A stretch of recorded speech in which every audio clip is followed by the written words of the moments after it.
안녕하세요. 오늘도 사연살롱을 찾아주셔서 감사합니다. 결혼 5년차 여성이에요. 호의가 계속되면 권리인 줄 안다는 말이 있잖아요. 살다 보니 제가 그걸 경험하는 날이 오네요. 다른 사람도 아니고 평생을 함께하기로 한 제 남편한테 말이에요. 남편이 제가 생각했던 것과 다른 사람이라는 걸 알게 된 건 사실 꽤 오래됐어요. 결혼 전과 후가 너무 다른 사람이었거든요. 결혼 전에는 제가 뭘 해도 무던하게 잘 받아주는 사람이었어요. 그래서 이런 사람이라면 살면서 트러블이 생겨도 큰 싸움으로 번지지는 않을 거라고 생각했어요. 그게 결혼을 결심한 이유 중 하나이기도 했고요. 그런데 화장실 들어갈 때랑 나올 때 마음이 달라서 그런 건지 아니면 처음부터 저를 속일 작정을 하고 본성을 숨겼던 건지 모르겠지만 결혼하고는 완전히 다른 사람이 되어버렸지 뭐예요. 그렇다고 이미 한 결혼 물을 수도 없는 노릇이고 그게 딱히 이혼 사유도 되지 않을 정도라서 살면서 고치면 되겠지 했는데 결국 그 문제로 이혼 위기까지 왔지 뭡니까. 남편은 여전히 자기는 잘못한 게 없다고 우기는데 하도 어이가 없어서 여러분의 조언을 듣고자 이렇게 사연을 보내게 되었습니다. 저는 딸만 둘인 집의 첫째예요. 동생과는 2살 차이라서 어릴 때부터 여동생과는 자매이자 친구처럼 생각하고 자랐어요. 엄마한테 말 못할 비밀도 동생과는 스스럼 없이 나눌 수 있었는데 특히 이성에 대한 고민은 늘 동생과 나누곤 했어요. 사춘기를 지나면서부터는 용돈을 모아 옷도 같이 사 입고 가격대가 나가는 가방이나 신발도 함께 돈을 모아 사서 같이 쓰곤 했어요. 동생과 제가 발 사이즈가 같아서 가능한 일이었죠. 비록 동생이 저보다 2살이 어리긴 했지만 어른스러운 면이 있어서 자라는 동안 동생이 언니처럼 느껴질 때가 많았어요. 그래서 많이 믿고 의지했던 것 같아요. 그런데 동생은 저와는 생각이 달랐던가 봐요. 20살이 되자마자 결혼을 하겠다며 집에 남자를 데려왔더라고요. 남자는 동생보다 11살이나 많은 남자였어요. 동생이 수능을 마치고부터 아르바이트를 하던 편의점 사장이라고 하더군요. 그 말을 듣자마자 엄마는 뒷목을 잡으셨고 아빠는 땅이 꺼져라 한숨만 쉬셨어요. 결국 참다 못한 엄마가 먼저 말을 꺼내셨어요. 이봐요. 고작 20살밖에 안 된 애를 데리고 지금 뭐 하는 짓이에요? 그쪽은 양심도 없어요? 아니, 30도 넘은 사람이 어쩜 얼굴에 솜털도 안 가신 애를 데리고 이러냐고요. 애가 철없이 굴면 말려도 모자랄 판에 어떻게 결혼을 허락해달라고 여길 찾아올 생각을 해요? 당신 제정신이에요? 입장을 바꿔서 그쪽이라면 이런 상황에 결혼을 허락할 수 있겠어요? 세상에 어떤 부모가 이런 결혼을 허락을 합니까? 입 꾹 다물고 있지 말고 뭐라고 말이라도 해봐요. 죄송합니다. 죄송하면 죄송할 짓을 하지 말아야죠. 그러자 금방이라도 울 것 같은 얼굴을 하고 있던 여동생이 끼어들어 소리쳤어요. 엄마 왜 그래? 결혼하자고 조른 건 나야. 재훈 씨는 안 된다고 그러는 거 내가 우겨서 결혼하기로 한 거란 말이야. 나 이 사람 아니면 안 될 것 같아서 내가 우겨서 여기 온 거라고. 근데 엄마가 뭔데 재훈 씨한테 함부로 이래? 혼낼 거면 나를 혼내지 왜 우리 재훈 씨한테 이러냐고. 그리고 엄마 눈에는 내가 아직 어린 애로 보이는 모양인데 나 이제 성인이야. 내 마음대로 결혼할 수 있는 나이라고. 엄마가 반대해도 나 이 결혼 할 거야. 그러니까 우리 재훈 씨한테 함부로 하지 말란 말이야. 그러자 입을 꾹 다물고 계시던 아빠가 버럭 소리치셨어요. 이 녀석이 어디서 엄마한테 큰 소리야. 뭐? 네 마음대로 결혼할 수 있어? 그게 지금 부모 앞에서 할 소리냐? 그리고 그쪽도 이러는 거 아닙니다. 내 딸이 철이 없어서 결혼들 먹이며 바람을 넣었는지는 모르겠지만 그래도 30 넘은 어른이 이러면 안 되는 거 아닙니까? 어떻게 애가 하는 짓에 장단을 맞춰주고 있습니까?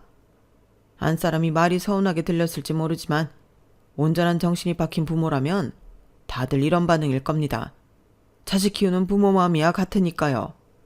그러니 애들 장난은 이쯤에서 그만두고 각자 제 갈 길 가세요.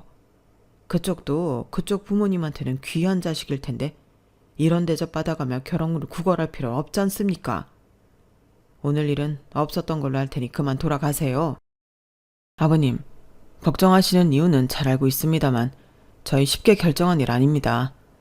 지영이 나이를 생각해서 이러면 안 된다고 생각도 했습니다. 하지만 지영이도 저도 서로 많이 좋아하고 있습니다.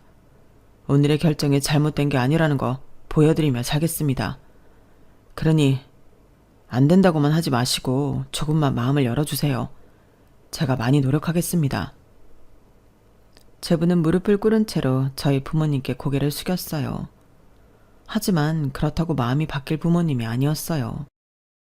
엄마는 급기야 주방에 들어가 물을 한 바가지 퍼다가 제부한테 뿌렸어요. 그리고는 욕설을 퍼부어가며 집에서 내쫓았고 아빠는 제부를 따라 나가겠다고 몸부림치는 여동생을 잡아 방에 밀어 넣었어요.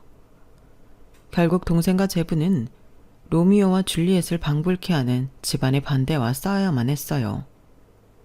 강제로 집안에 갇힌 여동생은 밥도 먹지 않고 울기만 했어요.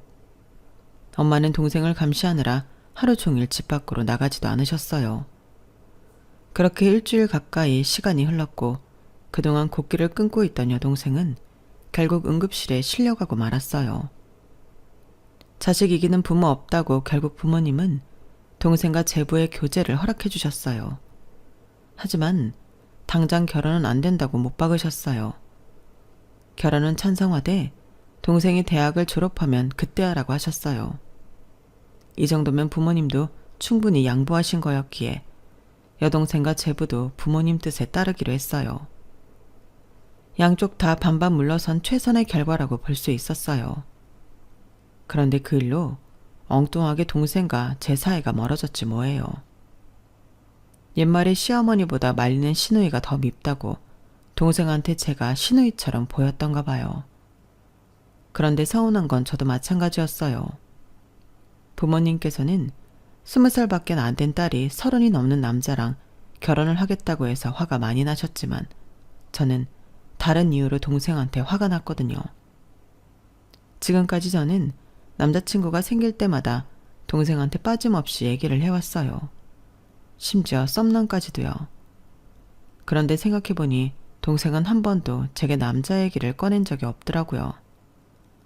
아직 어려서 이성에 관심이 없나 보다 했는데 세상에 얌전한 고양이가 부뚜막에 먼저 올라간다고 지금껏 남자 얘기 한 번 없던 애가 결혼하겠다고 그것도 11살이나 많은 아저씨를 사전에 어떤 힌트도 없이 집에 데려올 수가 있는 거냐고요. 적어도 저한테는 미리 말을 했어야죠. 정말 배신감이 이만저만이 아니었어요. 그래서 동생 편을 들어주고 싶지도 않더라고요. 그래서 손 놓고 있었더니 그런 제 반응에 동생은 동생대로 저한테 삐쳤었던가 봐요. 엄마 아빠가 반대하는 건 그럴 수 있다고 생각해. 하지만 언니까지 이럴 줄은 몰랐어. 난 그래도 언니를 믿었기 때문에 내 결정을 이해해 줄 줄 알았다고. 그런데 어쩜 이럴 수가 있냐? 정말 실망이야. 야 권지영, 네가 나한테 그런 말을 할 처지니? 네가 나를 언니라고 생각했다면 적어도 나한테 먼저 얘기를 해줬어야 하는 거야.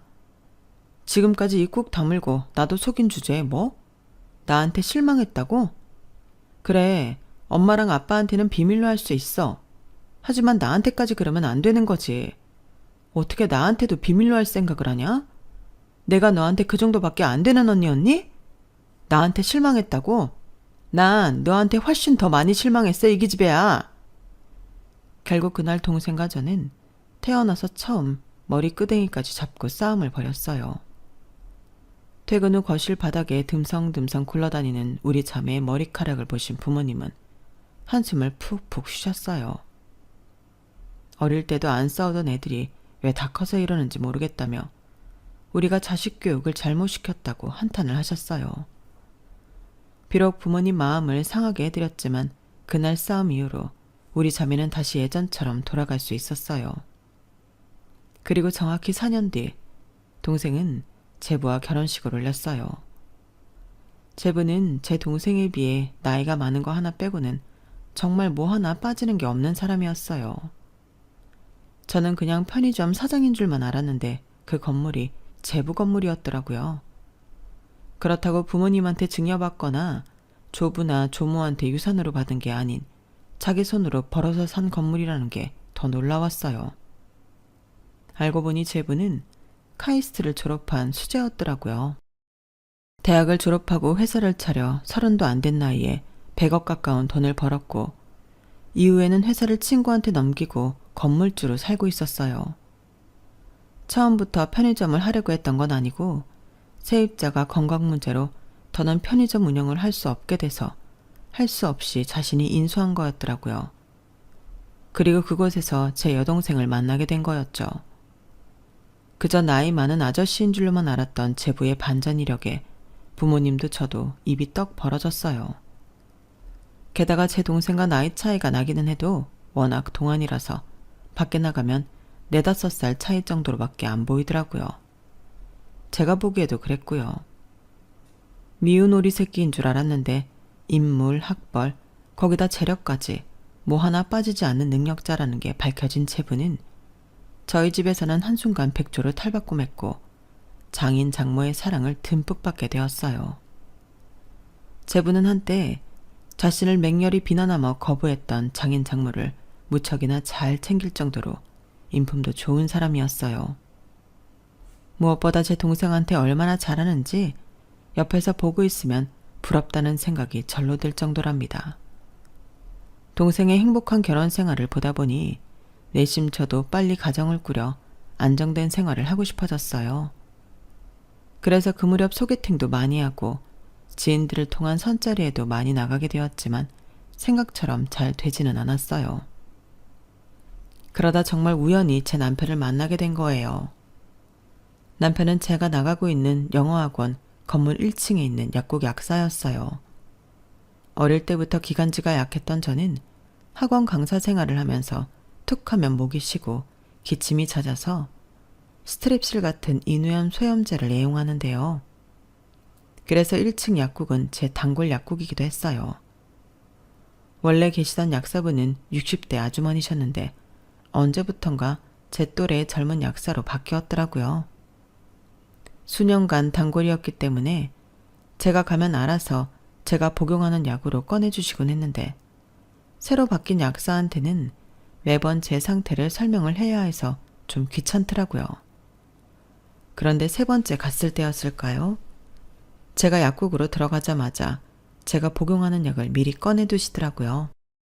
안 그래도 목이 아파서 말하기 힘들었는데 잘됐다 생각했죠. 그런데 약을 손에 들고는 내어줄 생각을 않더라고요. 그리고는 저를 물끄러미 바라보더니 그러는 거예요. 이 약을 복용한 지 얼마나 되셨어요? 다름이 아니라 이 제품은 단기간 사용하는 용도로 나온 약이거든요. 그런데 저한테 약을 사가신 게 벌써 2번째고 기간이 1달 이상 된 것 같아서 물어보는 거예요. 정말요? 이 학원에 나오고부터 그 약을 사 먹었으니까 한 3년 정도 됐을 거예요. 그런데 전에 계시던 약사님은 그런 말씀 안 하시던데요. 아, 꽤 오래 드셨구나. 그럼 이미 내성이 생겼을 텐데 몸에 해롭거나 한 건 아니고요. 다만 효과 지속 시간이 처음 복용을 시작했을 때보다 많이 짧아졌을 거예요. 네, 맞아요. 그럼 어떻게 해야 하나요? 그럼 이렇게 해보실래요? 효과는 비슷하지만 성분이 조금 다른 제품이 있어요. 목을 많이 쓰시는 강사분들은 장기 복용이 불가피하니까 제가 보기엔 이 제품이 더 맞을 것 같거든요. 심지어 가격도 이게 더 저렴하고요. 새로운 약사의 말을 들어보니 꼭 그렇다고 단정할 수는 없지만 솔직히 이전 약사님이 이윤을 위해 더 비싼 약을 제게 판 게 아닌가 하는 의심이 들었어요. 그럼 말씀하신 약으로 주세요. 일단 3일치 드릴 테니까 드셔보시고 안 맞으면 다시 오세요. 3일 뒤에 다시 와야 안 된다는 말에 귀찮으니까 그냥 열흘치 달라고 했더니 그건 안 된다고 하더라고요. 다른 것도 아니고 사람 몸에 직접적인 영향을 끼치는 약이에요. 제가 의사는 아니지만 그래도 환자분 상태를 봐가며 약을 드리는 게 약사의 도리라고 생각합니다. 약만 파는 게 약사의 일은 아니거든요. 귀찮더라도 2일 뒤에 다시 오세요. 조금 전까지와는 다른 단호한 말투에 약간 위압감이 들기도 했지만 한편으로는 그래서 더 믿음이 갔어요. 자신의 직업 윤리가 투철한 약사 같았거든요. 그렇게 3일간 구입한 약을 먹고 약이 떨어지자 다시 약국에 찾아갔어요. 그랬더니 이번에 또 다른 약을 주더라고요. 그래서 이번엔 또 왜 약이 다르냐고 했더니 그러는 거예요. 어떤 약이든 장기간 복용하는 건 우리 몸에 좋지 않아요. 가급적이면 근원적인 문제를 해결해서 약을 덜 먹는 게 좋다고 생각해요. 직업 특성상 목을 안 쓸 수는 없지만 천천히 줄여나갈 수 있다면 그 방법을 택하는 게 맞다고 생각하거든요. 이번 약은 저번에 구입하신 것보다 조금 약한 약이에요. 조금씩 강도를 낮춰가다가 약을 끊을 수 있으면 끊는 게 좋습니다. 그보다 좋은 방법은 목을 좀 쉬게 하는 거고요. 그 후로도 약사는 천연 가습기나 공기 정화가 되는 식물 화분을 제게 선물해 주었어요. 말로는 자기가 쓰지 않는 거라서 준다고 했지만 누가 봐도 새 거가 분명했지만요. 그걸 알면서도 낼름 받아왔던 건 이 사람의 관심도 싫지 않았고 저 역시 이 남자가 마음에 들었기 때문이었어요. 새로운 약사 덕분에 고질병처럼 알아오던 인유암 증상이 조금씩 잦아들었고 2년 만에 인유암 약을 끊을 수 있게 되었어요. 그리고 그 사이 우리는 연인관계로 발전해 있었죠. 이 남자가 바로 지금의 제 남편이에요. 약사 남자친구라서 그런가 제 건강 문제를 제 자신보다 더 신경을 써주었어요. 저는 그걸 다정함으로 받아들였고요. 그런데 나중에 알고 보니 거기엔 이유가 있었더라고요. 제가 건강해야 하는 이유는 우리가 결혼했을 때 건강한 2세를 낳기 위함이었어요. 거기다 영어 강사인 저를 결혼 상대자로 고른 것도 애 사교육비를 줄이기 위해서였더라고요. 남편은 연애를 시작할 무렵부터 그런 사소한 것까지 다 계산에 넣고 있었던 거예요. 참 무서운 사람이죠. 그때는 몰랐으니 결혼을 했지 알았으면 진작에 헤어졌을 거예요. 사귄 지 3년이 채 안 됐을 무렵 남편이 약국을 열게 되었어요. 그동안 일하던 약국은 자기 소유가 아니라 폐의 약사로 일하던 곳이었거든요. 문제는 남편이 개업한 약국의 위치가 제가 나가던 영어학원과 1시간 이상 떨어진 곳이라는 거였어요. 안 그래도 제 직업 특성상 퇴근 시간이 늦는데 1시간 넘게 떨어진 곳이라면 쉬는 날 빼고는 볼 수가 없는 상황이 된 거였죠. 거기다 쉬는 날도 달라서 불편한 점이 이만저만이 아니었죠. 그러자 남편이 대뜸 그러더라고요. 그냥 이참에 우리 결혼할까? 현재 상황으로는 제대로 만나지도 못하고 만난다 해도 길에서 버려지는 시간이 너무 많잖아. 그렇다고 직장을 그만둘 수도 없는 노릇이고 닥달하는 건 아니니까 한번 생각해봐. 처음엔 장난처럼 가볍게 듣고 넘긴 말이었는데 가만 생각해보니까 이게 청혼인 건가 싶더라고요. 그래서 결혼한 친구한테 물었더니 얘, 내 남편은 뭐라고 하면서 청혼했는 줄 아니? 모텔비 아낄 겸 결혼하자고 그러더라. 그거에 비하면 네 남자친구는 양호한 거야. 예전엔 남들이 레스토랑을 통째로 빌렸느니 차 트렁크에 풍선을 가득 담아서 날려줬느니 청혼 이벤트 받은 얘기들 할 때마다 부럽기도 하고 내가 뭐가 부족해서 그런 대접도 못 받나 서운하기도 했었는데 지금 생각해보면 그거 다 부질없는 짓이다. 어차피 나랑 같이 살 사람인데 결과적으로 그 돈이 남자 돈이기만 한 거니? 우리 재산인 거지. 그래서 지금은 차라리 허튼 데 돈 안 쓰고 절약해준 남편한테 고맙기도 해. 친구 딴에는 초라한 청혼을 들은 저를 위로해주려고 한 말이겠지만 그래도 서운한 마음은 가시지 않았어요. 돈 들여서 이벤트를 해달라는 건 아니에요. 진심이 담긴 진솔한 말이나 손편지 하나만으로도 충분히 감동했을 테니까요. 하지만 이건 좀 아니잖아요. 그래서 일주일이 넘도록 답도 않고 꿍해 있었더니 하루는 남편이 저희 집까지 차를 끌고 찾아왔더라고요. 11시가 다 돼가는 시간에 여기는 뭐하러 왔냐고 했더니 대뜸 트렁크 문을 열어보라지 뭐해요. 순간 설마 풍선이라도 날려주려나 내심 기대를 했어요. 그런데 막상 트렁크 문을 열어보니 그 안에 커다란 스티로폼 박스가 있지 뭐해요. 이건 뭘까? 생각을 하고 있는데 그때 차에서 내리지도 않은 채 운전석에 앉아 창밖으로 얼굴만 살짝 빼고 있던 남편이 그러는 거예요. 그거 꺼내가. 속초에 사는 친구가 홍게를 보냈지 뭐야. 아버님이 걔 좋아하시잖아. 그래서 내가 받자마자 바로 여기로 가져왔어. 아버님이랑 어머님 드려. 실수율이 높아서 살이 아주 꽉 찼다고 그러더라고. 안 꺼내고 뭐해. 나 바로 가야 돼. 그 말을 들으니 헛웃음이 났어요. 그래, 내가 아는 강재원은 이런 남자였지. 그제야 현실을 깨닫게 되더라고요.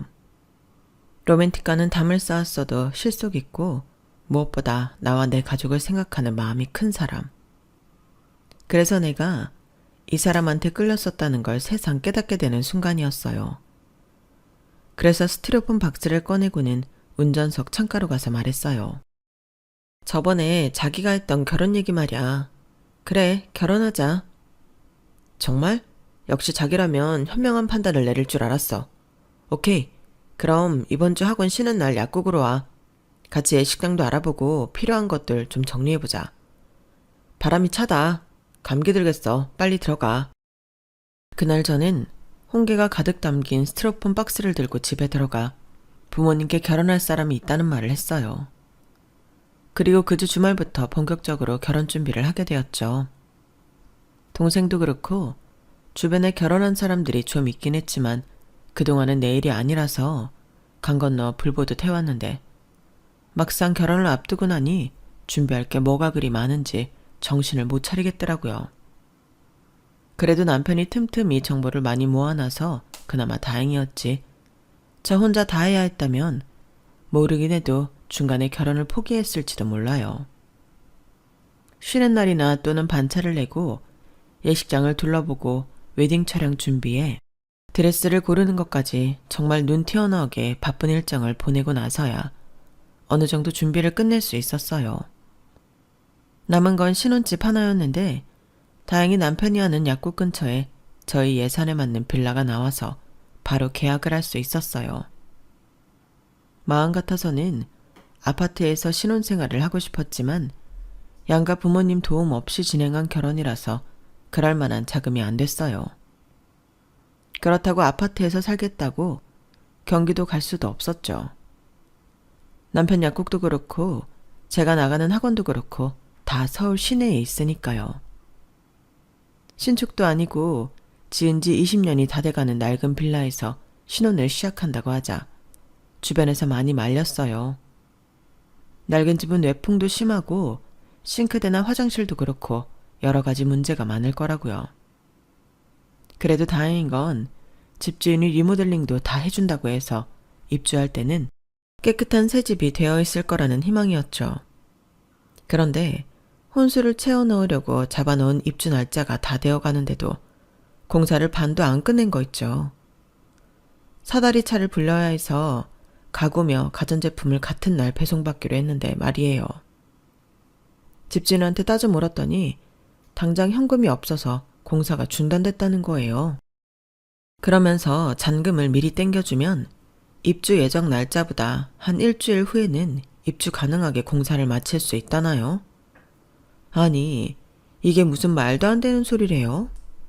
당장 공사 완료 약속도 못 지키는 사람한테 어떻게 뭘 믿고 먼저 잔금을 내줘요? 말도 안 되죠. 그 말에 남편과 함께 계약을 담당했던 부동산 중개소를 찾아가 당장 계약금 돌려달라고 했어요. 그랬더니 팔은 안으로 굽는다고 오랜 시간 집주인과 거래를 해왔던 부동산 중개사는 어떻게든 우리를 설득하려고 혈안이 됐더라고요. 속상한 마음이야 나도 알지. 그런데 솔직히 현재로선 그 돈으로 갈 수 있는 매물 자체가 없어요. 그리고 겪어보면 알겠지만 그 집 주인이 사람이 참 좋아. 세입자들 귀찮게도 안 하고 일단 뭐니 해도 보증금이 싸잖아요. 요즘 그 돈으로 그 평수에 그런 집 못 구한다니까. 그러니까 가구랑 가전제품 배송받는 날짜 바꿔서 그냥 그 집에서 살아요. 그게 낫다니까. 솔직히 그러기는 싫었어요. 처음부터 약속을 안 지키는 사람인데 이후로 무슨 일이 있을 때마다 이번처럼 배째라고 나올지 누가 알겠어요. 그리고 집수리도 먼저 못 해줄 정도라면 나중에 보증금은 제대로 받아서 나올 수 있을지도 걱정이었고요. 물론 그렇다고는 해도 솔직히 대안은 없었어요. 이제 와서 집을 다시 구할 수도 없고 정말 난감한 상황이었죠. 그래서 2, 3일 고민해보겠다고 하고 돌아왔는데 마침 집에 여동생이랑 제부가 애를 데리고 와 있더라고요. 그래서 동생한테 집 문제를 얘기했더니 제부가 대뜸 그러는 거예요. 그럼 차라리 우리 건물로 들어오실래요?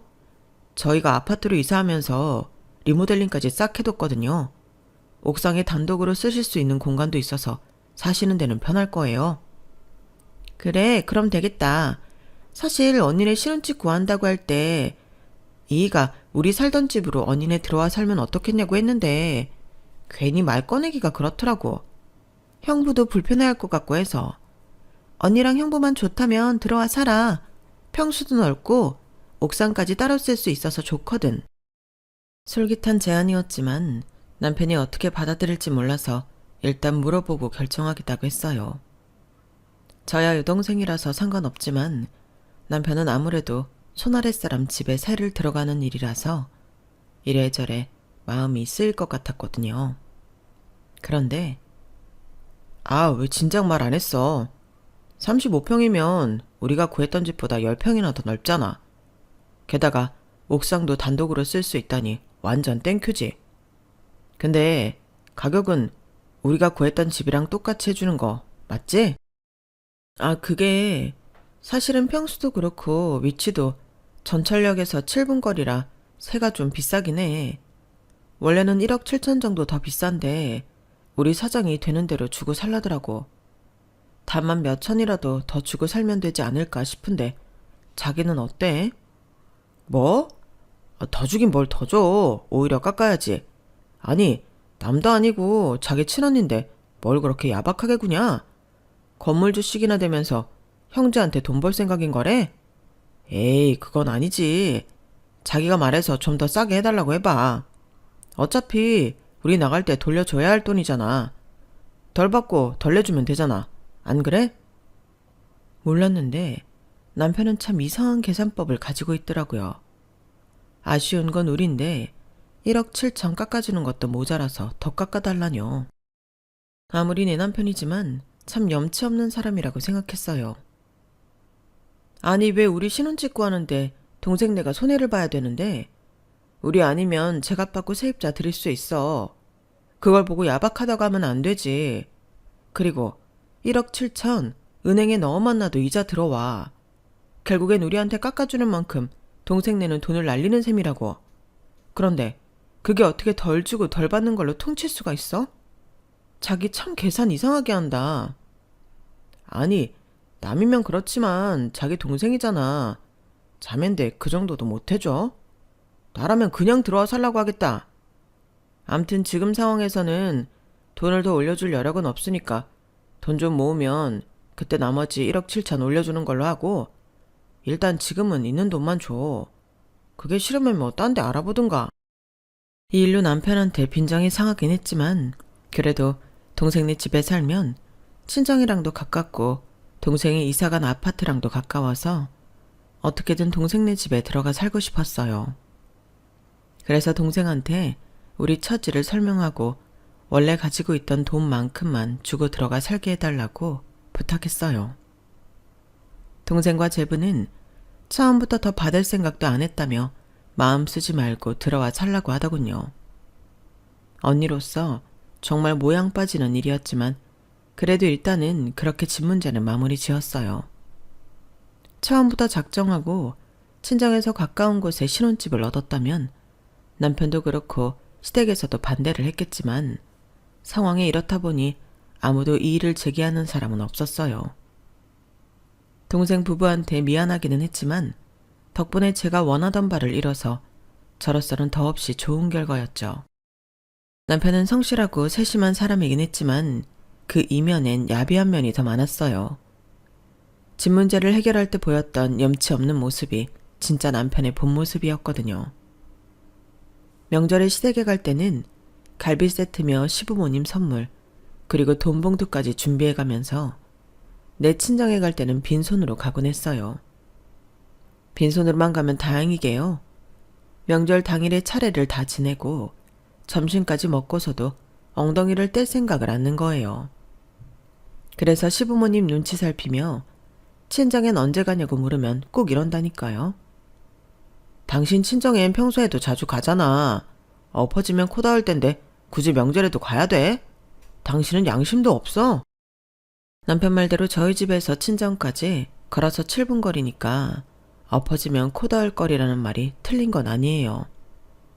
하지만 그 가까운 거리에 친정이 있어도 남편은 한 번도 찾아간 적이 없었어요. 딱 한 번 간 적이 있긴 한데 그나마도 집 안까지 들어간 건 아니고 엄마가 해준 김장김치 얻으러 대문 앞까지 갔던 게 다였어요. 제부는 오며 가며 제철 과일의 수산물, 한우, 갈비 등을 사들고 처가에 들락거리는데 제 남편은 붕어빵 한 봉지 사들고 가는 적이 없었거든요.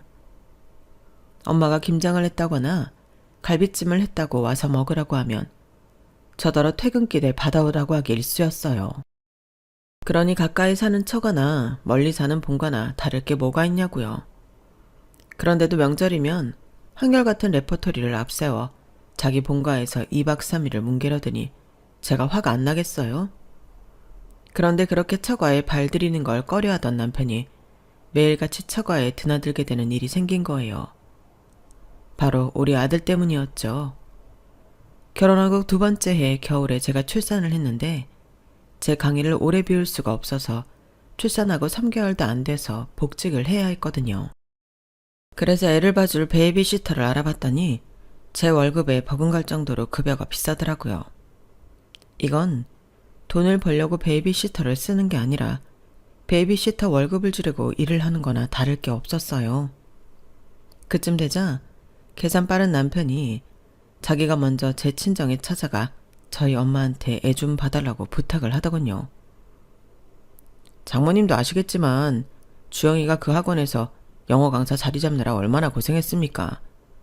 이번 출산하느라 3개월 쉰 것도 사실 타격이 꽤 큰가 봐요. 자기 딴엔 어떻게든 자기 자리 지켜보려고 애를 쓰는데 그러자니 애 키워줄 베이비시터를 구해야겠더라고요. 그런데 장모님도 그거 아시죠? 요즘에 베이비시터 한 달 월급이 주영이 월급만큼 나가는 거요. 이건 뭐 벌어서 남 좋은 일 시키는 거지 다를 게 뭐가 있겠어요. 돈 생각하면 차라리 일 그만두고 집에서 애 키우는 게 낫겠지만 그래도 기껏 대학 공부하고 어학연수까지 다녀왔는데 애 때문에 자기 일 그만두는 건 너무 아깝잖아요. 그래서 경력 끊기지 않고 강사 자리 지키려면 사람을 써야 하는데 그러자니 나가는 돈이 아쉽네요. 더군다나 처제네 집에 들어가 사는 처지에 그 돈을 주고 사람 쓰기도 참 그렇고요. 손윗사람 체면에 보증금도 좀 올려주고 해야 하는데 애 봐줄 사람 쓰고 나면 그럴 여유가 어딨나요. 그래서 말인데요, 장모님. 저희가 자리 좀 잡을 때까지 우리 은우 좀 봐주시면 안 될까요? 주영이가 그 문제로 요 근래 소가리를 하는 거 보려니 가슴이 아파서 염치불구하고 이렇게 말씀드리는 겁니다. 아주 마른 청산유수라니까요.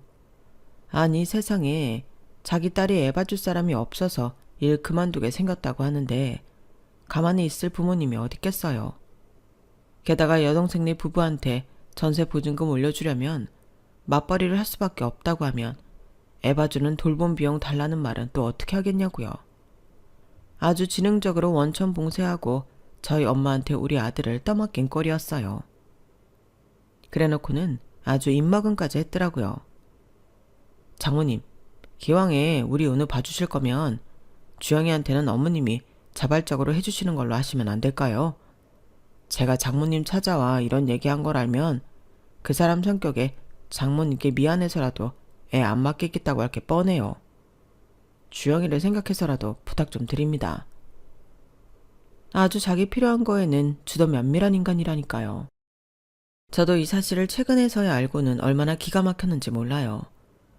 아무튼 남편이 저희 엄마를 찾아가고 얼마 뒤부터 저는 친정에 애를 맡기고 학원 일을 계속할 수 있었어요. 엄마는 한사코 돌봄비를 받지 않으시겠다고 하셨지만 그래도 그건 아니잖아요. 그래서 남편한테 말했더니 굳이 안 받으시겠다는 거 왜 못 줘서 안달이냐며 되려 제게 뭐라고 하더라고요. 아니, 솔직히 장모님도 손주 매일 보게 돼서 좋은 거 아니야? 우리 엄마는 우리 은우 보고 싶어도 1년에 대여섯 번밖에 못 보신다고. 그리고 우리 엄마는 은우 볼 때마다 용돈도 쥐어주시는데 장모님은 언제 한번 용돈 쥐어주신 적 있어? 따지고 들면 우리가 장모님한테 돈을 받아도 모자랄 판이라고. 뭘 알고나 말을 해. 정말 염치라고는 엿바꿔 먹을 애도 없는 인간이었어요. 그래서 제가 버는 돈의 일부를 떼어서 엄마한테 매달 보내드리곤 했어요. 그것도 남편이 알면 난리를 칠까봐 월급 외에 벌어들이는 부수입으로 충당을 했답니다. 그렇게 3년 동안 저희 아들을 봐주신 엄마는 빙판길에 넘어지시는 바람에 아킬레스건이 파열돼서 수술을 받게 되셨고, 그 바람에 더는 저희 아들을 봐주실 수가 없게 되셨어요. 그러자 남편이 갑자기 그러더라고요. 앞으로는 우리 엄마가 은우 봐주시겠대. 장모님 다치신 거 듣고는 바로 연락하셨더라고. 그래서 말인데 돌봄비는 한 달에 300만 원 정도면 될 것 같으니까 그렇게 알고. 뭐? 300만 원? 아니, 우리 엄마가 은우 봐주실 때는 손주 얼굴 매일 보게 해주는데 무슨 돈까지 주냐고 그러더니 왜 당신 엄마한테는 매달 300씩이나 드리라는 거야? 이건 형평성에 어긋나는 거 아니야? 그러자 남편이 황당하다는 듯 그러는 거예요. 야, 너는 시어머니랑 친정엄마랑 구분도 못하냐? 네가 일하느라 니네 엄마가 애 봐주는 거니까 당연히 공짜로 애 봐주는 거잖아. 우리 엄마는 니네 엄마가 아니니까 당연히 돈을 받아야 되는 거고, 내가 일하느라 은우 봐줘야 하는 상황이라면 우리 엄마도 공짜로 애 봐주실 거야. 근데 내가 아니라 네 일 때문인 거잖아. 그러니까 당연히 돈을 드려야지. 넌 그렇게 계산이 안 되니? 네가 문과 출신이라 그런가 수계산이 잘 안 되나 보구나.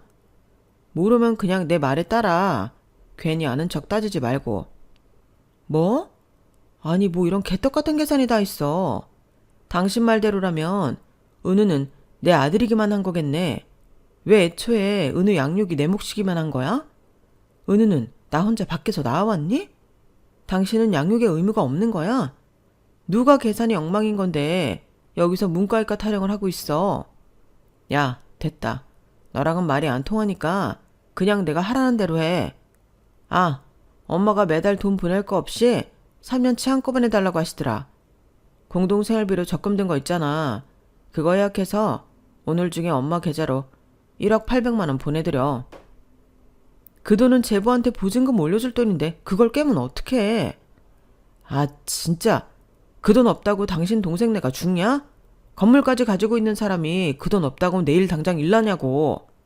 같은 말 여러 번 하게 하지 말고 오늘 중에 돈 보내. 알았어? 남편은 내 가족들한테는 조금도 손해보는 일 없이 뜯어먹을 생각만 하면서 자기 부모 형제를 위한 일에는 아주 치졸할 정도로 팔이 안으로 굽었어요. 5년간 살면서 그런 모습에 매번 치를 떨던 저는 더는 안 되겠다는 생각이 들더라고요. 그래서 남편이 말한 대로 적금을 깨서 그중 1억 800만 원을 친정엄마 통장으로 보냈어요. 남편 계산법대로 돌봄비를 매달 300만 원으로 책정했으니 지난 3년간 엄마가 우리 애를 봐주신 거에 맞는 급여를 보내드린 거였죠. 그랬더니 다음날 시어머니께서 남편한테 전화를 하셨더라고요. 돈을 왜 안 보냈냐고 닥달을 하시는 것 같았어요. 남편은 전화를 끊고는 제게 돈 안 붙였냐고 묻더라고요. 아니, 보내드렸는데? 무슨 소리야. 엄마가 돈 안 들어왔다고 그러던데. 혹시 당신 엉뚱한데 돈 보낸 거 아니야? 그럴 리가. 우리 엄마 통장으로 제대로 보내드렸어. 3년치 돌봄비 1억 800만 원. 뭐? 그걸 왜 장모님한테 보내? 너 미쳤어? 아니, 완전 제정신이지. 그러니까 우리 엄마 계좌로 보냈지 인간아. 니네 엄마한테는 매달 300만 원 드리는 게 안 아깝고 우리 엄마한테는 우리 애 봐준 돌봄비 드리는 게 그렇게 아깝냐? 어디서 말도 안 되는 계산법 운운하며 개수작을 부려. 니네 엄마는 부모고 우리 엄마는 남이냐? 아참, 그리고 내가 너한테 줄 게 있어. 받아. 합의 이혼 서류야. 내 분량은 다 썼으니까 네 거 채워서 줘. 오늘 당장 접수하고 올 테니까. 너같이 이기적인 인간이랑 살다간 내가 미쳐버릴 것 같거든. 그리고 은우는 내가 데리러 갈게. 당신 손해보는 거 싫어하잖아. 우리나라에서 애 하나 키우는데 들어가는 돈이 3억 5천이라는데 당신처럼 쫌팽이가 그 돈을 쓰기 싫을 거 아니야. 그러니까 은우는 내가 데려갈게.